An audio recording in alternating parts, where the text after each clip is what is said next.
How does creating unblock creativity? Well, I have unintentionally been testing this theory over the last few years. So today I thought I would create a bit and share with you how and when these unplanned creative bursts arrive to me, as well as what I learn or maybe lessons that I need to work through as I'm creating. And lastly, what are some of the byproducts or consequences of these little creative bursts? Before we dig in, I'm gonna pull a Mr. Rogers and do a outfit change and put on my painting shirt. But once again, I am Tina Moody, and I am author of The Spiritual Awakening of an Analytical Mind, as well as co-host of the podcast Intuition Talks with my friend Kristen O'Mara. Both things, both the book and the podcast, are really guides for people who are stepping on this path of self-discovery. And so my newest endeavor, of course, is trying to figure out this whole YouTube thing. So let's dig in for today. Okay, before I share what I am working on and try to explain that a little bit, I just want to say that, for years, I don't know if you can relate to this, but for years I didn't consider myself creative. So therefore I didn't seek out creating, and it really didn't enter my field, except for creating when the kids were little, of course, right? And what I've tried to do since stepping on this path of self-discovery is really start to listen to myself and see what pops up, and to trust that that's my intuition and that maybe I need to examine that a little bit more, whatever that thing may be. So there's so many avenues of creativity, right? So there can be your what we may think as art. So you have your watercolors or your pastels or your acrylics or your oil painting. It could be doing ceramics or, other means of pottery, or it could be baking or singing or playing music or whatever it may be, whatever calls to you. So nothing is wrong. And I think it's super fun that we begin to open ourselves and start kind of playing with that and seeing what shows up. And for me, I am not on like Pinterest or anything, but one of my very first things was something I saw on Pinterest because I felt like I needed to be creating. So see what shows up in your life and then maybe give it a go. Most of the things that I have done have been a one and done kind of thing, which is kind of interesting. So what I want to share with you today is something that I started 2 weeks ago, and I decided intentionally to use my intuition. And that is not something that I tend to do, I guess, from actually producing art. So I am drawn to abstract or to impressionistic, and I think because it seems more doable for me, and we'll get into this in a moment, that the still lifes or the landscaping or whatever it may be, I'm going to judge myself because my expectations and my execution don't really meet at center. Does that make sense? So when I began this piece of artwork two weekends ago, I simply began and didn't have anything in mind whatsoever, which this is a stretch, and I just began painting. So you're going to see this almost done, but I'm going to explain where I am at this point and what I'm going to try to finish here today. So the painting is of some orchids. Now, this may seem like a fairly simple painting, but I began by just putting a layer and then another layer and then another layer. And I think there were 5 or 6 layers, and I didn't know what I was going to do. And, an hour or two into the whole process, all I had was a background. But I took a deep breath and I said, it will show itself, it will be. And then I started seeing some shadows in here, like down in here. And because there's so many layers, there's a black layer, blue layer, green layer, yellow layer, white layer in here. And I'm like, oh my goodness, there's supposed to be whales underwater. And then it came that, because I lived in the Northwest for 7 years, that it was supposed to be a pot of orchids. So I did the first one, and then like, I don't know, 3 days later, I added to my pod. But here's the task today, is that these orchids need to be underwater, because that's kind of what I envision. And so today is the uncomfortable phase of putting paint on top of this and seeing what comes of it. So this is a test of letting go in many ways. Anyway, so this is what I'm doing, and I want to share a Picasso quote. I actually have a couple for today because I think they're super good, and they were in my book as well. And this one is, "The purpose of art is washing the dust of daily life off our souls." And I do think that's so true, that if we could do something to create each day, how awesome would that be? And, you know, we seem to be able to find enough time to scroll or to watch television, so why not produce some artwork? So that's all good and well for me to say. Listen to your intention as to direct you to the when, what, why, and how you're going to create, but that's not always the case. And we can go seeking out inspiration to help us with that. And that's fine too. We may not be able to pinpoint exactly the source of our inspiration, but we can put ourselves in an environment where we are more likely to be inspired. And nature is a great place for that, but also being around people, places, and things that may bring inspiration to us, and then we can go from there. If we're looking to create, we just need to create. So I did want to say that. The lesson that I have had from people and from different sources is that if you decide to create, only put love and loving intentions into it, though. It's so easy for those of us that may not consider ourselves creatives or not creatives yet to kind of beat ourselves up about what we're producing, like, oh, this isn't good, or, you know, so to have that self-judgment or to worry about judgment of others, so we kind of down our piece of artwork before somebody else can do it. And we need to let that go, because those aren't good intentions to put in our art. The poor piece of artwork just needs some love in there. So let go of everything. And I know that's so much easier said than done, for certain. And I want to share this little tidbit with you all. It's called a Buddha board. And we had encountered it when my kids went through counseling, art therapy, through my divorce. And it was always in the waiting room, and we got one because we loved it. But this is a great example of this. So there's water down here. We can't quite see. And I can then write with the water. And the crazy part is, oops, I got a little too much water, is that it's going to dry up here in the next couple of minutes. I'll leave it sitting here so you can see. And this was fun for the kids, but it's also a lesson in letting go. And I am still learning this one, and that's why I was doing the artwork with no true intention. The other little lesson I received lately, and it may have been as I reread a part of Julia Cameron's The Artist's Way, was it's about quantity in this case for once in our lives versus quality.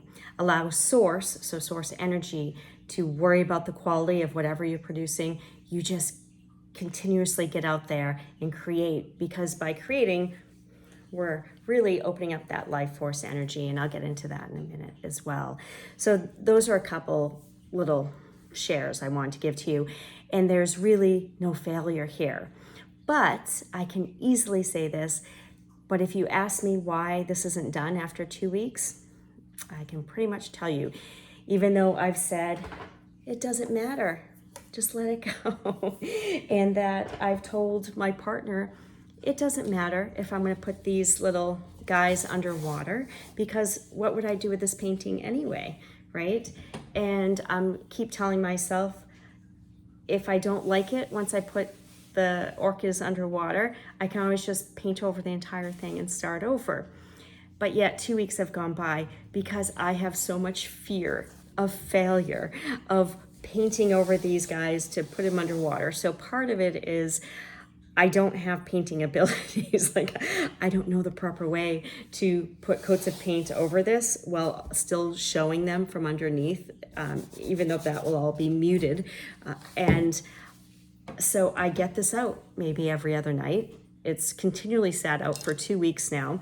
I've had this thing of water sitting here, although I just changed it, with the paintbrushes and the paper towel for 2 weeks, and I cannot get myself out of my own way.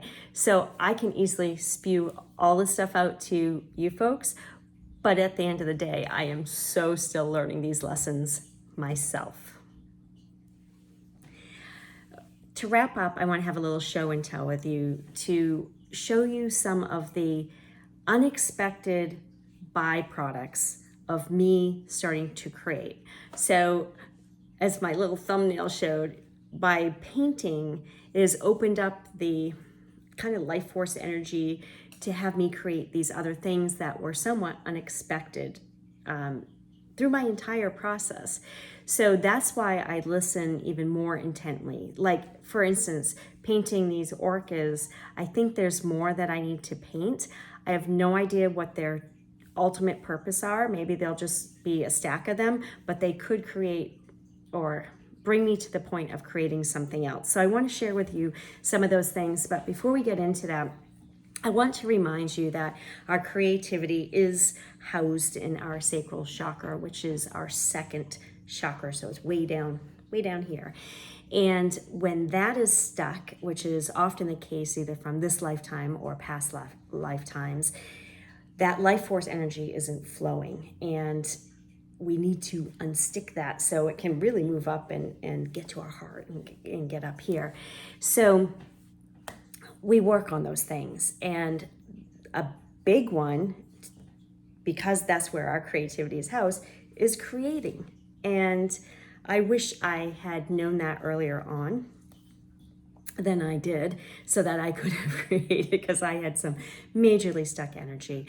One thing that I still do today is I will stay here on YouTube and find a Hertz, I just type in HZ and put creativity, and something lovely will come up. And if I'm doing dishes or the folding laundry or working out or doing something, sometimes that's what I have in the background.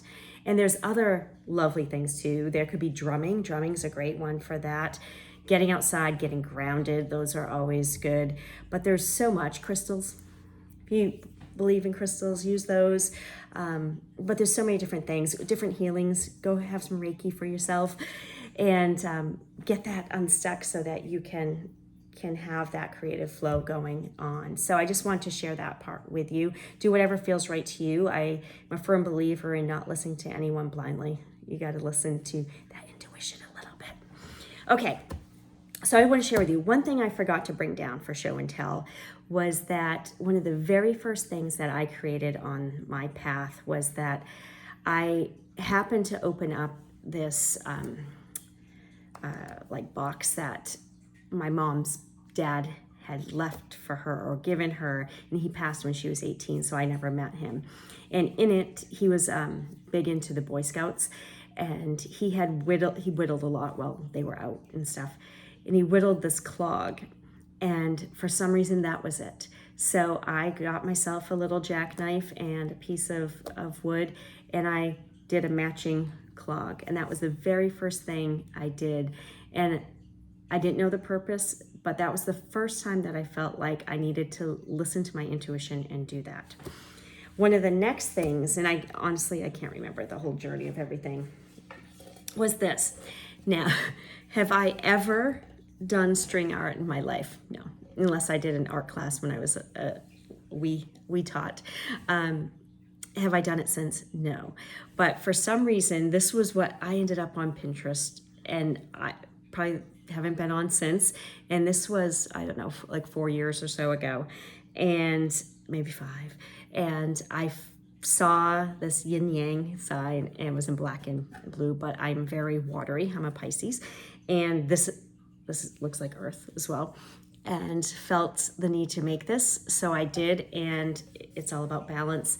and it sits directly across from my desk. And every time I look up, I'm reminded to keep balance because I'm not always good about that. So not that this spurred anything other than for me to keep balance. It was a message that I needed. And I guess it probably stirred me on to this path of whatever this is that I'm doing with the book and the podcast and YouTube and all. This one, I kept getting a calling. I didn't finish this for like ink and watercolors, but watercolors scare me, I have to say. So I have not finished this one, but the bird, the feather, my little cardinal. So we'll see what that becomes. But that was sitting there. Okay, so the major thing that came about was for a year I started seeing this felting, this like the wet felting, and I learned how to felt. And 9 months later, I started making. This is what I saw, and I honestly can't remember which one was the first one right now. I'll show you the tree. So there's a tree. And these are fairly substantial.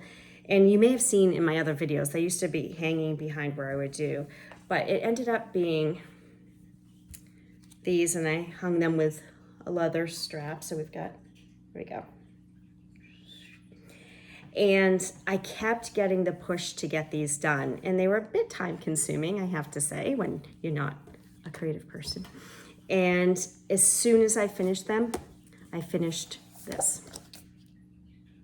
It was like I needed to unblock my creativity to allow this to come through. I come from corporate insurance. This was not on my radar. So there's that.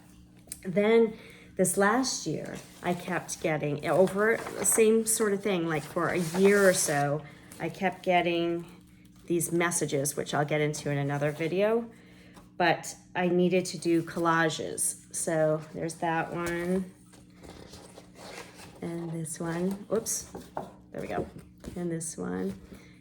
As you can see, I haven't just figured out what I'm doing with them. That was a river, and a heart, and a door. And they all have these lovely little messages that came through. And I couldn't figure out what I was supposed to do with them. When I had the final push, similar to the flag type things, I finished the first draft of book 2. Now, I haven't gone further than that, but I finished that draft. And it's 60,000 words, done, ready. I know there's some things that need to be tweaked in it, but this unblocked it. The other thing that this did was that, I guess I'll say it now, I received messages, and I'll be sharing that in other videos, but I didn't know what to do with these messages, and I hadn't necessarily, we'll say, come out to the public with them. And what these did was on social media, if you go on to Instagram, onto Tina L. Moody LLC, and go back in my history, you can see all of these, and the messages will digitally come up once you click on the reel. And that may be all that was necessary. It may have been unsticking me from just being true to who I am now. And that was a huge step. This took me so long. There's probably only one person that realized what a big thing that was for me to share out there. And I know she fully appreciates it. So, and then it was done. It was like I was getting intense pressure to get this done. And once I did it, then that energy changed. So it was very interesting. And with that, I think that the artwork coming up now is another push. I feel like this is a whole series that's going to be coming out, and I feel like it may be to get me to finalize that book 3. But on a funny note, I think this was more of a meditative practice.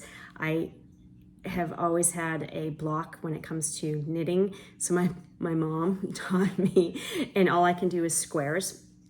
And so I felt like last winter, or maybe it was like the start of this year in the cold Maine, that I needed to be doing something other than sitting and watching a movie at night or whatever, and something that I could do in addition to that. And so I started knitting all these squares, and I don't know what I'm doing with them, but I think it was like calming of the mind, like a meditative thing.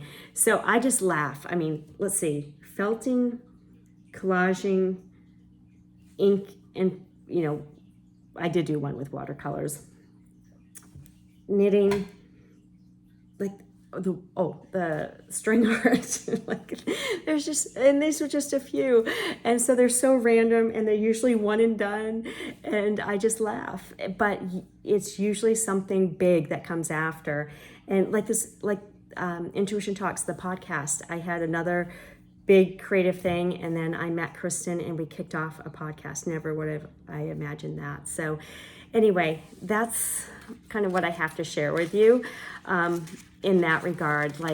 Just start listening. I hope you'll go out there and listen to whatever may speak to you and create, regardless of what it is, regardless of it if it ends up in the trash, regardless if it disappears over time. There's a little extra water there. It doesn't matter. It doesn't matter. And that's what we have to kind of get over ourselves with. And I think that's it. My book actually covers a lot of this. I think it's chapter 10, if I remember correctly. And so if you do want to purchase a copy of the book and you go through my website versus on Amazon, so I get maybe a little bit of a bigger cut, I appreciate it. And I'll also sign the book. So you can go on to tinalmoody.com to find it there.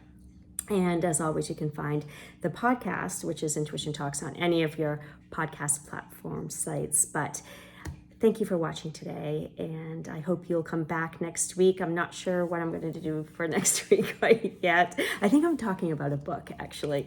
And I can't wait to have you back around. In the meantime, have yourselves a great week. Be well and keep stepping forward.